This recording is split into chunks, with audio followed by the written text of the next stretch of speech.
All right, we're going to get started. I have the pleasure of introducing Heather. This is the Justice Involved Peer Support Breakout Room. Yay! Heather Rydalch is the Recovery and Resiliency Peer Support Program Manager with the Utah Department of Health and Human Services. Office of Substance Use and Mental Health. That's a mouthful. She is a certified peer support specialist, which is a CPSS, and a family peer support specialist, which is an FPSS, and a woman in long-term recovery, and has been an advocate and mentor for women in recovery for over 14 years. In addition, Heather provides peer support awareness training for advocates, stakeholders, state agencies, and community partners. As the Recovery and Resiliency Peer Support Program Manager, Heather manages statewide certification, fosters advocacy, and assists with Utah's peer support movement. Heather is passionate about spreading the message of hope and that recovery is possible and it works. So, thank you, Heather. Let's give a round of applause for Heather. I'm not nervous. Yeah, so thank you everybody for being here. I didn't think that I would have this many people in here, so this is pretty cool. And my short bio shared a little bit about me and some of my passions. One thing that it didn't mention is my why. And although I have many, I'd like to share one of them with you today. And it's my passion for justice involved peer support in Utah. At the end of my over 30-year addiction and involvement with the criminal justice system, I decided I wanted to do something different and I needed help. So I went for an evaluation to try to get funding for treatment, and I was completely honest. They denied me and said there was nothing wrong with me. I had too much self-pity and sent me on my way. Wow. So as I was walking down the street, I was like, okay, maybe if I get arrested and go back to jail one more time, maybe I can get access to treatment, and that's what I had to do. That's how I had to get treatment. So, and I believe that a person should be able to access treatment or services rather than feeling like that they need to get involved in criminal justice, going to jail, going to prison.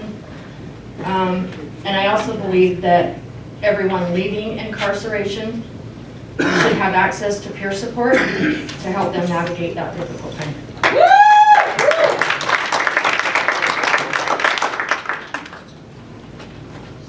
There we go. Okay. Yeah, so history of forensic justice peer support training in Utah. In 2019, I started my advocacy for peer support within the criminal justice system for those incarcerated and those re-entering the community.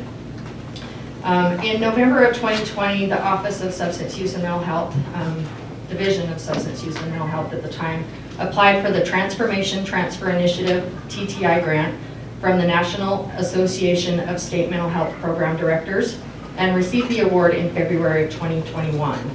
And the focus was to divert individuals experiencing severe mental illness from incarceration. In August of 2021, we paid for Daryl McGraw to come into Utah and provide a Forensic 101 kind of an overview training. And then in August of 22, we had Pennsylvania Mental Health Consumers Association come in and provide a different training. And then finally, February 24, we had the completion of Utah's curriculum. Finally! And I would like to give credit to Haley Winterberg and the Arizona Peer and Family Career Academy and her team, the TTI Steering Committee, Training Work Group, subject matter experts, and many others. And I would like to name them individually, but I'm sorry that would take too long. But I appreciate every one of them. And then March of this year, we had Utah's first training, breaking down the barriers with our own curriculum. Yeah! Successes in Utah. So Davis Behavioral Health, the parolee access to recovery program, they've been successful in getting people more involved in the program and have been able to help people successfully complete their parole. The first peer support specialist hired by the Department of Corrections. They've had some barriers, but many successes, such as teaching the parole officers to use a trauma-informed approach, teaching the least restricted options rather than jail if someone violates parole. And then we have the Weber County Reentry Program. They have created and maintained great working relationship with USARA, and the peer support specialists are hired through USARA, and they have successfully integrated them into the Weber County Correctional Facility. Yeah. And then we had Brian volunteer our time to facilitate the first training in the prison.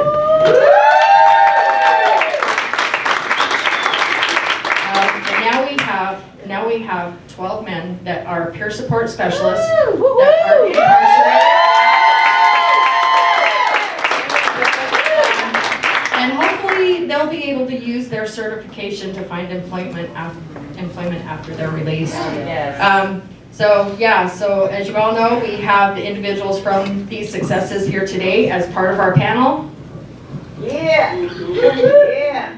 And also online. Nice. And just some numbers to share with you.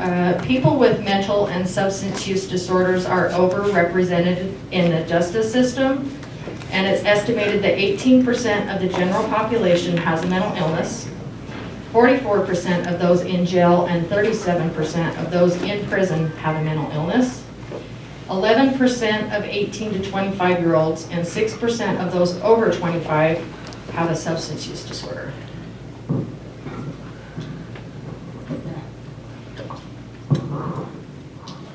It is estimated that 63% of people in jail and 58% in prison have a substance use disorder.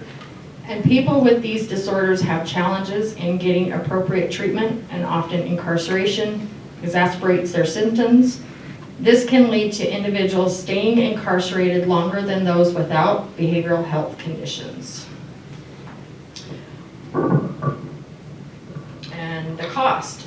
So the Utah prison system, the average cost to house a single inmate is 32% per year, and that's over $87 a day. The Utah jail system, the average cost to house a single inmate is about $83 a day. The impact, peer support has existed in behavioral health for decades. Its rapid growth in recent years is for good reason. Research and experience show that peer support specialists have a transformative effect on both individuals and systems. And peer support has been shown to improve quality of life, improve engagement and satisfaction with services and supports, improve whole health, including chronic conditions like diabetes, decrease hospitalizations and inpatient days, and reduce the overall cost of services.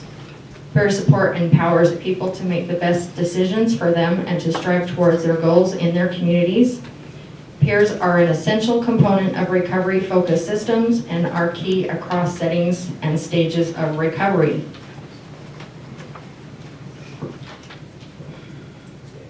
And just a quote, "Given the history of stigma and discrimination accruing to both mental illness and incarceration, perhaps the most important function of forensic peer specialists is to instill hope and serve as valuable and credible models of the possibility of recovery." So how many here are peer support specialists that work with the criminal justice system? Wow, that's awesome. I want to share a news clip from Department of Corrections inmate-led program SOLID, Successful Offenders Learning Individual Development. And this program now includes peer support. We actually have, so do we have 3 peer support specialists or 4? 4. So there's 4, so 3 and Donna? There's 5 there. Oh, okay, perfect, okay, yeah. And Donna Davis that oversees that program. How cool is that? So cool. Yeah. Glad you're with us here on 2 News at 5 o'clock. A new initiative at the state prison, self-improvement for inmates by inmates with oversight by corrections staff. Now, Brian Schnee spent the day with inmates and staff to learn about a rock-solid program. Make us make better decisions, to live differently, to make different choices than we made to get ourselves here. Productive conversations are being had I guess the change we're talking about here is probably choice. inside of the Utah State Correctional Facility, Like Bo stated, I don't believe I can have one without the other. specifically in Bear 2, And we all have the same common goal, which houses some of the general male population. motivating each other to change and rehabilitate. What you're seeing is an example of solid. Successful offenders learning individual development. And I think this is a great community. We're living as one in a community, rebuilding and building each other. Solid just launched in January. I believe it to be very unique because initially we started off with an idea and we branched into something that's much bigger than that. The inmate-led program with support from prison staff You may not see it. Other people see it. focuses on inmates working together, teaching each other, That's a good metaphor, good way to look at that. I like that, AD. and lifting each other up. I was charged with 15 to life murder and a 60 to life aggravated kidnapping. Fanua Kimwana, incarcerated for the last 16 years. To take the prison politics out of living in prison was the biggest part of the change that we made in here. He's now a certified peer support specialist and embraces solid. Changed by culture. You know, and so we all come from different backgrounds. We got sex offenders, gang members, murderers, robbers, everybody all in one area. We have a population that's so diverse that in theory it shouldn't work, but it does because these individuals have made a decision to wanting to change, and even if that comes at the cost of the comfort. Number one is a good comparison to rehabilitation. Seminars are held on the daily. Health and spiritual type of a thing. The topic of discussion when we were in Bear 2, rehabilitation and change. It's been a ride. Philip Leishman, I committed a gang-related double homicide in 1997. incarcerated for the last 27 years. I look at it at the kid I was when I came in, and he had no chance, you know. Leishman openly shared a lot of perspective in the seminar that day, There's a real culture shift happening right now. hoping to teach and help others, especially those with an opportunity at parole. This is what we do on a daily basis, pick each other up as best we can. And of course, we have our ups and downs, adjustments, you know, and but everyone's there to help build them up, not drag them down. And that's what I call a change of heart. That's the hardest change that we can make. When we say you've changed, that's a pickup. That's a positive. That's an affirmation. You know, that's Brian Schnee, KUTV2 News. solid. That's what we are. Now, the inmates that Brian spoke with, they are thankful for the prison administration for their role in implementing this. Solid has nearly 400 participants at the state prison in Salt Lake City, with an additional 800 inmates expressing interest. Staff are trying to figure out a way to identify and recognize the first members of the group who participated in this potentially life-changing resource. They are. Yeah, so Amy and I got to go and tour the prison and actually got to sit in a room and meet with them and hear some of their stories and just the passion that they have for this program and peer support, and I'm gonna cry.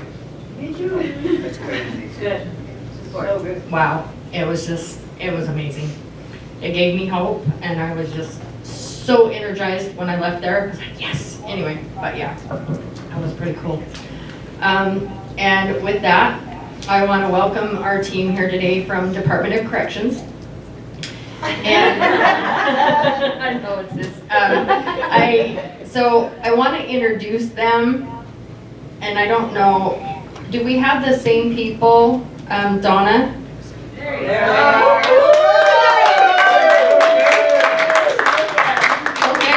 Okay, we'll introduce our panel that's here today. So we have Brian Nelson, the Executive Director of UAPS. And Amanda Upchurch, the Recovery Support Services Supervisor with Davis Behavioral Health. Me, Peer Recovery Coach with Department of Corrections. And Riley Peterson, Lead Community Reentry Coordinator with Weber County Sheriff's Office.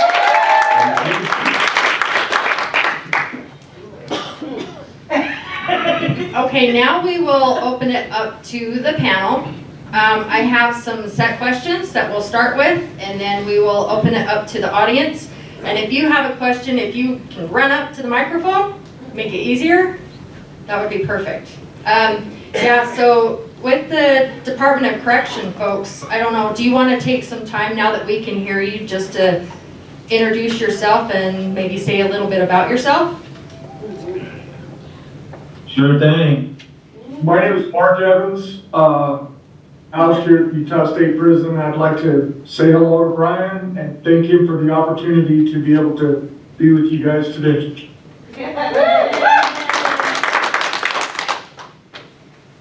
My name is Kamtan Kamanaban. I'm also housed here at the Utah Department of Corrections. And I am so grateful for this opportunity to speak before all of you.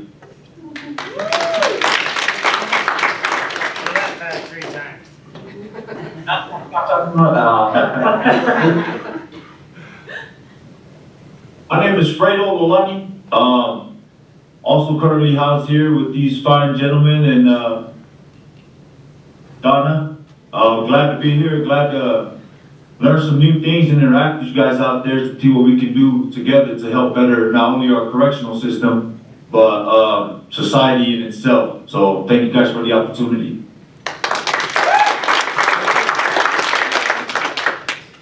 My name is Kibuana, also housed over here in Bear 2. But just so you guys know, we have 8 other guys that is part of the team that Brian and Jen led into this blessing that we have in our lives right now.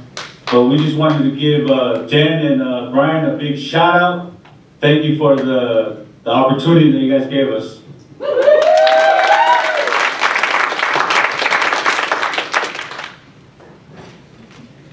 Go ahead, Donna. Yes, sweet Donna. I'm Donna Davis, and I just work with these wonderful gentlemen here at the prison, doing the peer support stuff, educating them and teaching them how to be excellent peer supporters.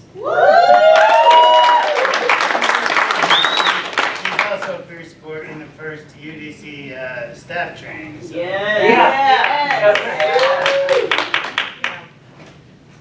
Thank you for that, and I'm grateful that we were able to have you here with us today, virtually. Anyway, so a question for you, and anybody can answer. What benefits have you seen in the short time that you've been a peer? The benefits, this opportunity and this peer support services that has been provided is the hope that everybody feels within the prison. Everybody all of a sudden has a shoulder to cry on, has somebody to talk to. And through these mediations and motivationals, we're able to connect in different ways that we haven't been able before. Thank you. For me, it's like he said, it's hope. Peer support has been something that's very beneficial. We heard this lady earlier in the session before this, how she said when she was in jail and she wanted a peer to talk to and they wouldn't give her nobody. We're able to break that barrier right here, right now, to be able to reach out to our own, right, our own people that are here incarcerated with us and lend a shoulder to lean on, lend an ear to listen to. That's a different perspective than just the staff in itself who are here for security purposes. So it's been a very game changer to be able to be there for my fellow brother on a day-to-day basis whenever they need me, you know, just to, and staff as well, be there for staff, not only just us inmates, but we're there to be a peer support to the staff too when they need it here. So it's been pretty cool to bridge that gap between us versus their mentality and keep pushing forward. So.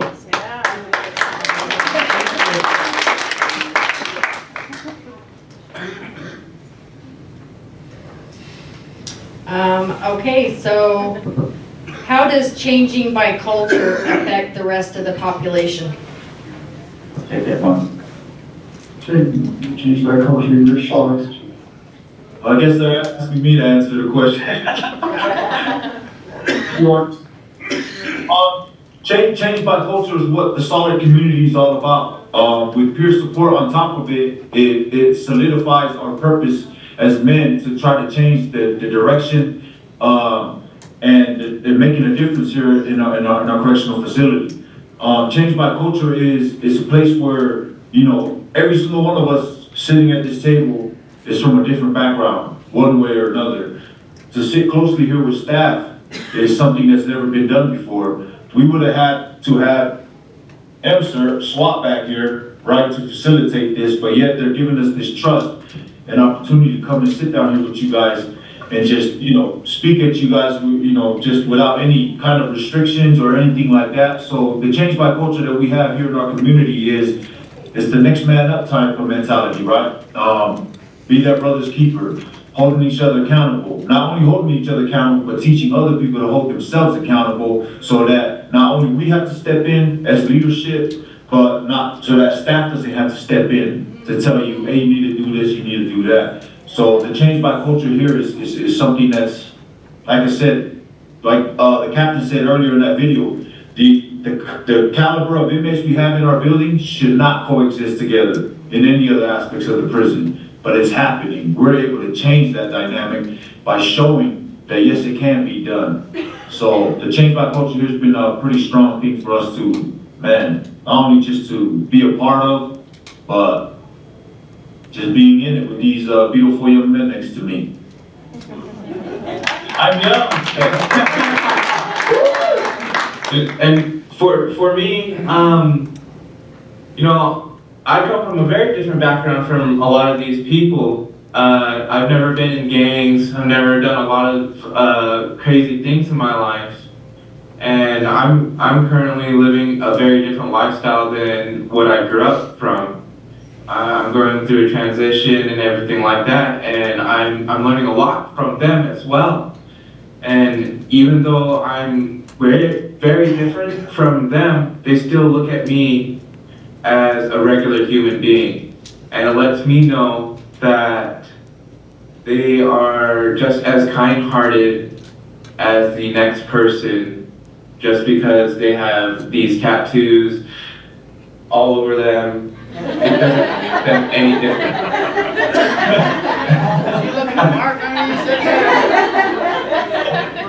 And that's where the change by culture comes in. We're all different, but still the same on the inside.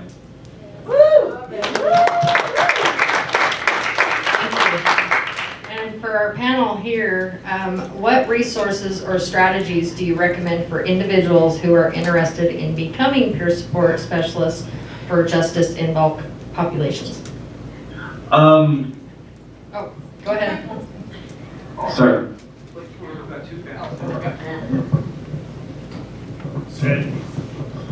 I suggest going through the forensic peer support program after being a peer support, and then you can apply at udc.com. We have actually 3 positions open for peer supports coming inside of the prison.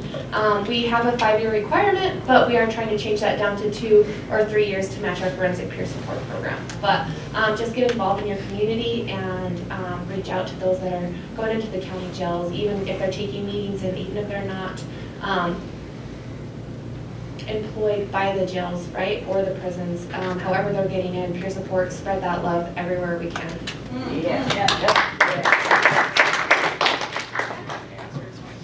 Oh, sorry. We also have a position hiring. So we have 2 forensic peer support specialists positions in the Weber County Jail. And they're housed through USARA, but in the facility full-time. And I just want to echo what Misty said, like, take advantage of what you can in the community, learn all the different resources, because that's just going to be huge for them to be able to go out to and understand who is there that they can talk to, and more hot handoffs instead of warm handoffs, for sure. Are you willing to accept peer support specialists and train for forensics? Just out of curiosity, because there's not a lot of UDC will. forensically. I mean, yeah, right. That's what I'm saying. I got you. Yes. I was just making sure. You don't get to ask more questions. Does the audience have any questions for Any of the panel right now? Questions? No? Okay. Oh. Yeah. There you go. So, being certified and working in jail myself, this is for the panel up here. I know that there's going to be barriers. You guys mentioned them getting jobs and peer support when they leave the prison, but the majority of places, like even I work for Odyssey, and you have to be off of parole. You cannot be on paper at all. And sometimes they have a stipulation for how many years that they have to be off parole. So how are you going to break down those barriers, or have you guys been working on that in any way, shape, or form? Great question. Good job, Devin. Yeah. Somebody take that? The answer is one barrier at a time. We don't really know what's coming. Some of these guys can come out. All places aren't. I was working while I was still on parole. And so the key is to to find them places where they can fit in the beginning, and then start breaking one barrier at a time. Same thing as we did when we started moving into the mental health system, right? Yeah. We had to. That was unheard of for a client to go work at the treatment center he went to, but we did it one barrier at a time. Yep. And so that's what we're going to do with these guys too. Yeah, right on. You got it.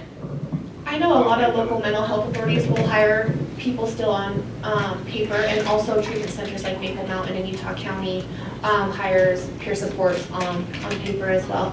I think just going into the correctional facilities might be a little harder, but like you said, one barrier at a time. I will. So at Davis Behavioral Health, you do have to be terminated off probation or parole, and then if your background comes back and either you're going to be delayed or denied depending on what's on your background, right? Big thing is going to be that follow through and making sure that your story is heard, because eventually it's going to get to a point where you get an opportunity to go in front of a judge, and a judge is going to say, yep, let's go ahead and pass their background, so follow through for sure. Yeah, it's just work. It's work that we get to do. Yes. It's the beauty of it. Do you have a question? Well, comment and a question for them, actually. I think there's also opportunities in violence intervention programs and juvenile justice where, I have to tell the panel at the prison that it's very gratifying to see your smiles. Amen. Woo! Woo! Yes. I know it's obviously not the ideal, but the fact that you guys have made choices, and to see your smiles and to feel your spirit is truly a blessing for us. And I want to congratulate you on the hard work that brought you to this point. And I guess my question would be, when you first heard about this, were you like, yeah, let's do it? Or was it, what the heck is he talking about? And how is this going to help me? If you guys could just share a little bit about your motivation or your why, and help us understand what it took for you guys to be able to reach this point.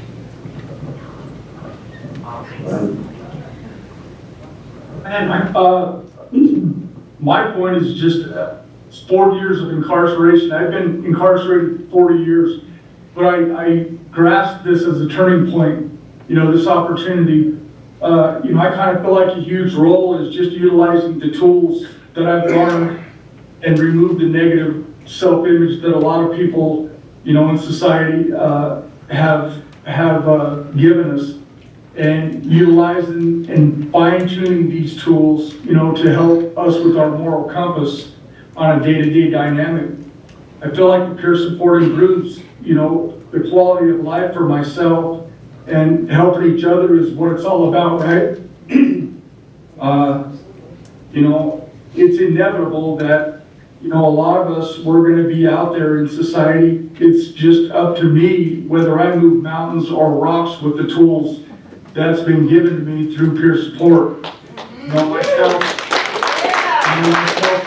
I feel like that I can connect through these life experiences in the process to create a world for all of us. And, you know, that's the opportunity that I've been given. So being given this opportunity for peer support is life-changing for all of us and for all 12 of us that have been given to us. It's like a ripple effect. We started out with 12, 24, 36, 48. Eventually, you know, we're in the room with you guys and we're helping to change the dynamics of a person's life. And that's what it's all about.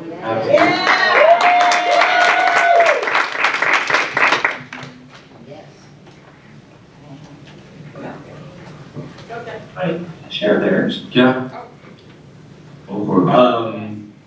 You know, for me, for the longest time, I didn't care about much other people other than myself. And then I thought to myself, that's enough. I need to start doing things above and beyond for those around me. Not for the benefit of myself, but for the benefit of others. Because I need to do it from my heart, and it's a part of my recovery too. It ruined a lot for my life, and starting from my recovery story to now, I noticed that where I was going in my life wasn't the path that I wanted to take, and I lost control of who I was. And when I saw this opportunity, I wasn't skeptical about it at all. I wanted to seize that chance because I knew that was a chance to make a difference. So I hopped on it right away, and I was so grateful that I made that decision, because other people still to this day come up to me and are inspired by the things that we have done, and are asking us on a regular basis, other inmates that have gone through struggles in their life want to become CPSS and are asking us the same thing. And I tell them the same thing: start one day at a time. It's for others, even if it's something that you don't normally do, but do it from the heart. Not just for the recognition, but just because it's the right thing to do. Yes, sir. Yes, sir.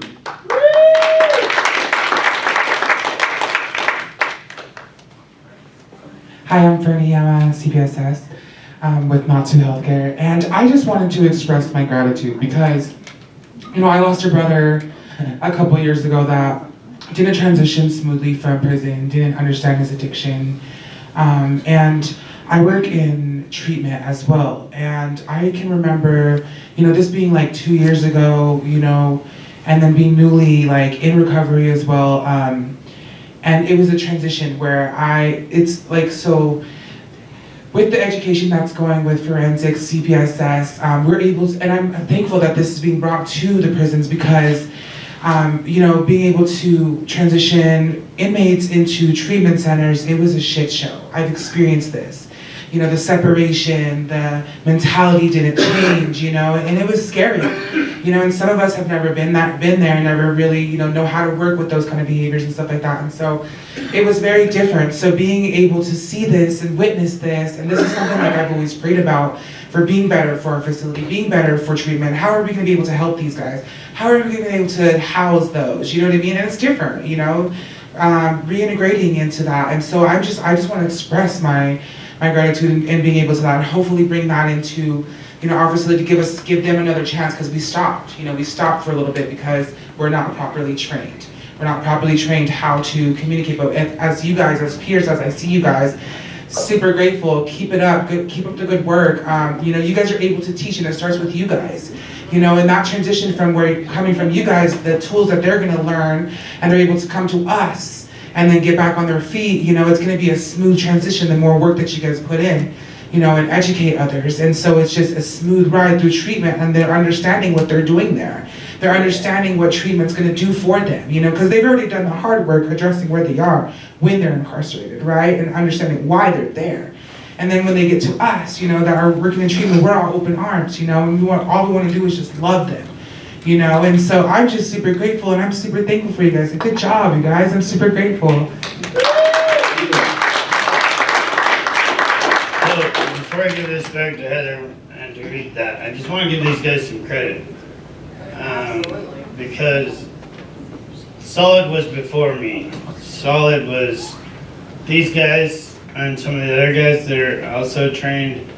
They was in the grind of the culture of prison, right? And they said, we can do better. We can do this. We can take care of ourselves. We don't need the securities. We can do better. And so they built this program before I got there. And then some of the staff seen what they was building and said, I think we can get a guy in here to enhance what you're already doing. And so that's how it all came to be. Solid is free. That's really kind of cool. So I want to give them credit for Solid was before the tree.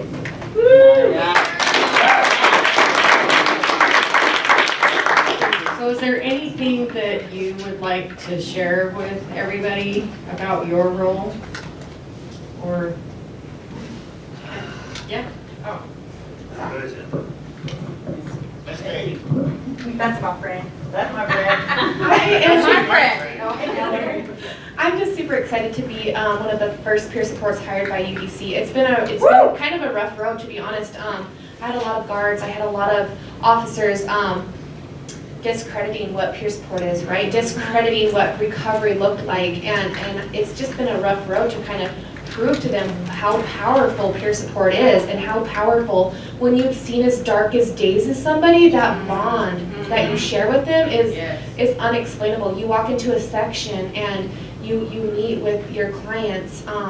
It's just a bond that's unexplainable. It gives me chills and makes me want to cry because it's so powerful, right? They look up to you and to rock recovery and to be a good example and not even necessarily teach them a skill, but just be a safe place for them to vent, right? A safe place for them to cry. Like the guys were saying, like I'm a shoulder for my guys to cry on. Like that's huge, especially in a prison setting, right? Because you can't look at you. A lot of the times you think prison is looked at like, oh, you're weak or you're this or you're that. No, it's like, let's show up and be there for each other. We don't need to be weak. We don't need to. Let's just be. Let's be human and treat each other as humans, right? So yeah, I'm super grateful that I get to be a peer support at the Utah Department of Corrections. I build relationships with the females inside. And then when they transition out to parole, right, that's a really hard thing for them to do. Some of them are like hyper-focused on like, I have to get 9 appointments done, I have to go to Peter, I have to do all these things. And I'm like, you need to just calm down, come to my office, we'll get a plan started, right? Because that's gonna have burnout and that's where relapse happens, right? And sometimes they don't even come into my office, I don't teach them a skill. Like, I'm just a safe place for them to, making sure my boss isn't in here. They can bitch about bitches, or we can learn a skill, or if they need to just somebody to listen, right? And listening is a really hard part of communication, and that's most important in the peer world is sometimes we just need to listen, right? So I'm very grateful that I get to work inside and out.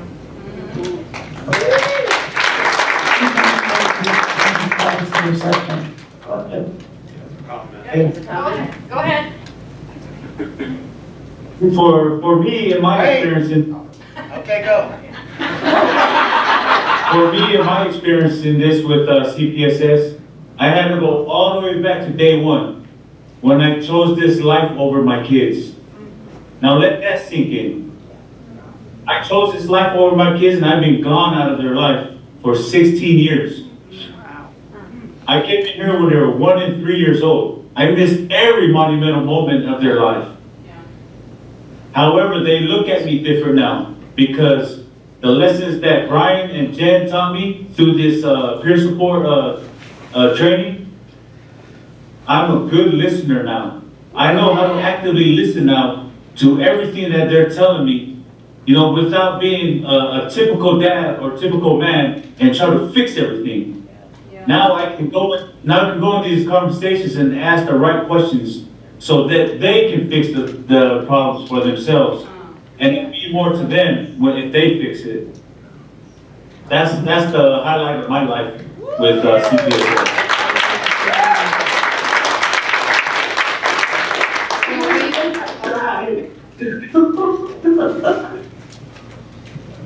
I just wanted to say something to you gentlemen. So I have 2 brothers that have been in and out of prison their entire lives. And when I got into peer support, I started thinking how different their lives might have been if they had guys like you to show them that there's a different way. And you guys are hope, like you said, like my shirt says, I'm a hope dealer.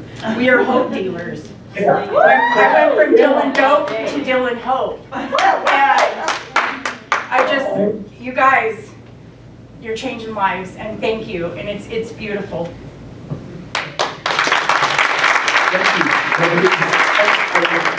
Yeah. Hey, Heather. Yeah. So I had my first client in prison as a peer support. I hope I don't get emotional saying this because I've been getting emotional every time I talk about this young kid. They took me to the mental health ward to visit my first client. He was a young kid, 21 years old, didn't know what prison life was like, afraid to even walk the yard with anybody. Straight from R&O, the orientation unit, straight to mental health. I went over there to see this kid, to see that this kid, all he needed was a mentor and somebody to look up to as a big brother. Changed the whole game for me.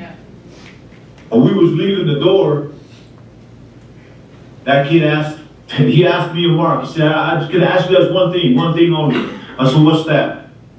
He said, can I call you my brother? That right there shows that this kid, he self-harms. He needs some attention, he needs some help, he needs somebody, just to be there to listen, but there's nobody there to listen to him. And just the biggest smile and the biggest, the greatest attitude when we sit down with this young man shows that what we are doing, not just us, but you guys out there, all of us collectively, we're changing lives, one person at a time. One person at a time. This has been amazing. Like, does anybody have any questions for me? Are there some questions in the chat? Yeah. There we go. Yeah, okay. So say we for pushing that so hard. Oh, let's see. Yeah, sorry folks. Moderator unmute. Donna, what do you see out there? And then we just want to say we love Heather for pushing this peer support into the prison. Yes, we do all of Yes, without you, this wouldn't have happened. It takes all of us, but yeah. I'll probably have to fight some people for number one, but I'll take it.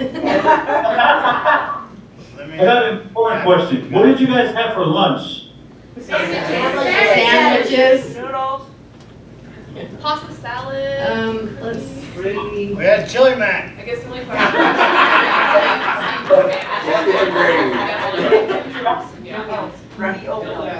do you help people?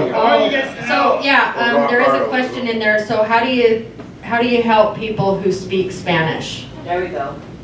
We actually have individuals in here that are translating our contracts. In order to get into Solid, you get pre-intake at the very beginning, right when you walk in the door. That's when we lay out the cardinal rules, everything that they gotta follow. But we got contracts that our fellow community members is translating for us. And even with the RDAT and seminars that are going on in our building, we have individuals that are translating those so that they can, everybody can feel included in our program.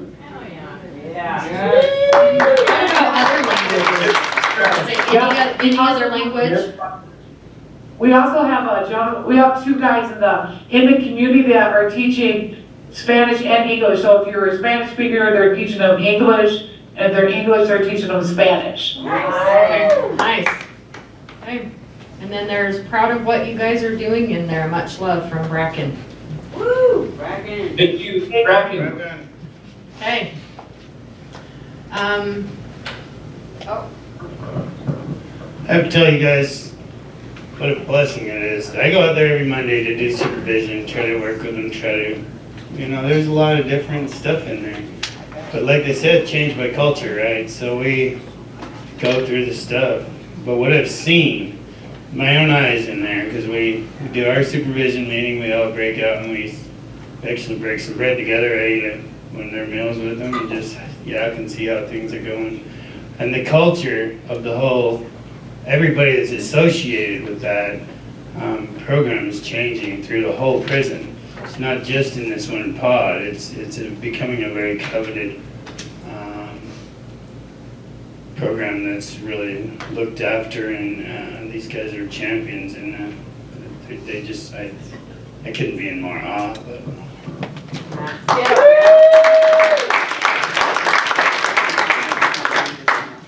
Don't cry, Ryan. Don't cry. I've been crying all through this. Why'd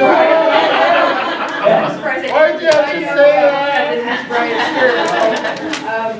But yeah, I just, what you are doing there and being this pilot and making it happen and making it successful. I know when I was incarcerated, that was the scariest time of my life. Like, I was scared to death. I was scared to go anywhere, walk anywhere. But yeah, so you all are amazing. Yeah. And when I came to visit, that was just wow.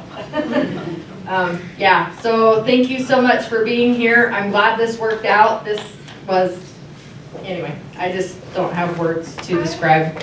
And so before you leave, did you everybody enter the raffle? And I'm going to try to get you guys some stuff too. So yeah. Put one in for us, Brian. What? Put one in for us, Brian. I got you covered. Yeah, so make sure everybody gets in there if you want to enter the raffle. Yeah, I'm gonna win. Okay, really quick, when you leave here, make sure you go back to the main hall, because that's where you're gonna get your certificate for your CEUs. They're gonna walk you through how to fill that out and get your certificates for the last 2 days. And I'm doing a closing speech. But I know Heather's gonna finish up on her own, but can we just tell her how grateful we are for her?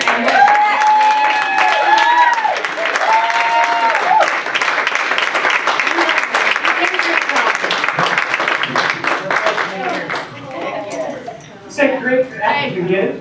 Thank you. Oh, did you have something? What about We'll get you a certificate too. Absolutely. Yep. I got you covered. Okay, I hope to see you soon. Keep up the good work. Thank you. Thank you for all you do, guys. Thanks, Donna. You're amazing. Helping make this happen. Hey. Yeah. I'll see you guys Monday. I'm going to bring some snacks with you, or not to make it in the door.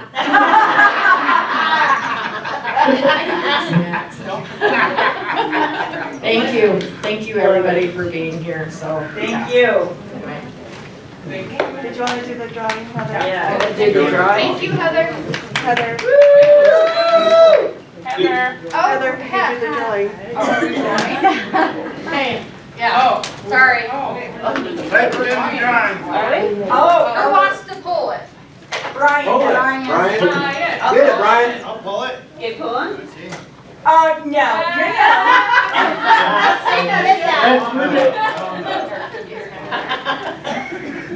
Here, open it more. I got one. I'll Let Jen do it. That's right. They have a. Chris on You my gotta fight for it. Ready? Gotta fight for it. Okay, so the number is 421-203. Hold on. 421-198. 198.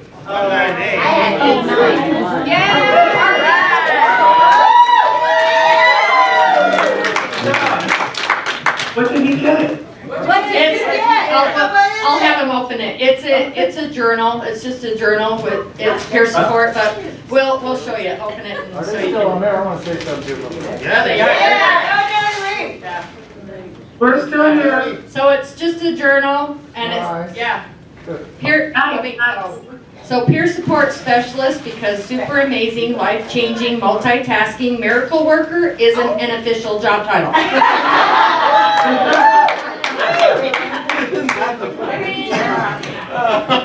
So my name is Jody Lee Turnbow. They used to call me tax man out there. Oh, yeah. I ran in the gangs for 35 years and 13 years of my life in a cage. You have, I'm an old number, did the 90s in there. You guys have inspired me because there's nothing like this could have ever been in there when I was there. Woo!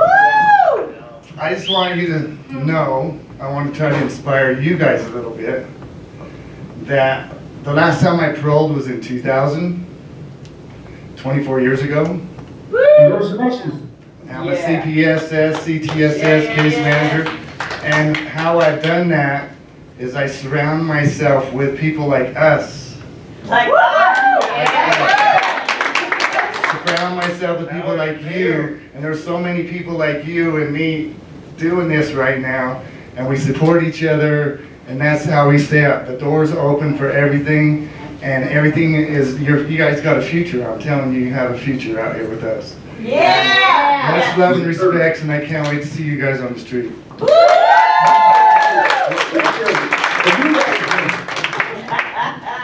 Mark, did you get a date? Did I do What? Joe, Joey, He asked if you get a date. September. Oh yeah, September.